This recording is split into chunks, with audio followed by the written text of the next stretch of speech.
Hi friends, welcome to my channel. ఎన్నో పోషకాలు కలిగిన పనస పిక్కల కూరను ఏ విధంగా చేసుకోవాలో ఇప్పుడు మనం చూద్దాం. ఒక్కసారి ఈ విధంగా ట్రై చేసి చూసారంటే మరెప్పుడు ఈ పిక్కలను పడేయరండి. ఈ కూర అనేది అంత టేస్టీగా ఉంటుంది. ఇప్పుడైతే మనం పనస పిక్కలను తీసుకోవాలి. వాటిని కుక్కర్లో వాటర్ వేసుకొని కొంచెం సాల్ట్ వేసుకొని 3-4 విజిల్స్ వచ్చేంత వరకు ఉడికించుకోవాలి. కొద్దిసేపు చల్లారిన తర్వాత తీసి చూస్తే ఈ విధంగా ఉంటాయి.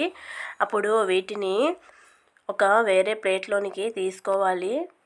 పనస పిక్కల పైనున్న తొక్కను ఇక్కడ చూపిస్తున్నట్లుగా తీసుకోవాలండి.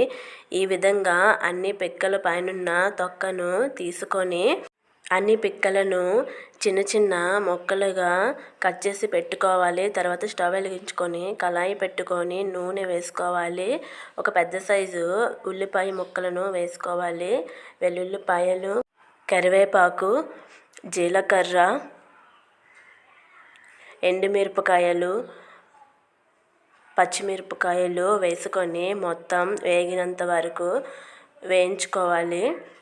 ఉల్లిపాయలు వేగిన తర్వాత 2 టమాటాలు, అల్లం, జీలకర్ర, ధనియాలు, వెల్లుల్లిపాయలు మిక్సీలో వేసుకొని ముద్దలాగా చేసుకొని ఇందులో వేసుకోవాలండి. ఈ టమాటా పేస్ట్ అనేది పచ్చివాసన పోయేంత వరకు వేయించుకోవాలి. ఇలా వేగిన తర్వాత ఇందులో పసుపు, సాల్ట్, కారం వేసుకొని మొత్తాన్ని ఒకసారి కలుపుకోవాలండి. మరి కొద్దిసేపు వేయించుకోవాలి. టమాటా మొత్తం పచ్చివాసన పోయి వేగిన తర్వాత ఇందాక మనం చిన్న చిన్న ముక్కలుగా కట్ చేసి పెట్టుకున్న పనస పిక్కలను ఇప్పుడు మనం ఇందులో వేసుకోవాలి. పనస పిక్కలను వేసుకున్న తర్వాత మొత్తాన్ని ఒకసారి కలుపుకోవాలి. ఈ విధంగా కలుపుకుంటూ కొద్దిసేపు వేయించుకోవాలి. వేగిన తర్వాత కొంచెం నీళ్లు వేసుకోవాలి. ఆల్రెడీ మనం ఉడికించి పెట్టుకున్నాము కాబట్టి కొంచెం నీళ్లు వేస్తే సరిపోతుందండి. నీళ్లు వేసుకొని మొత్తాన్ని ఒకసారి కలుపుకొని మూత పెట్టుకొని ఉడికించుకోవాలండి. మొత్తం నీళ్లు ఇంకేంత వరకు మూత పెట్టుకొని ఉడికించుకోవాలి.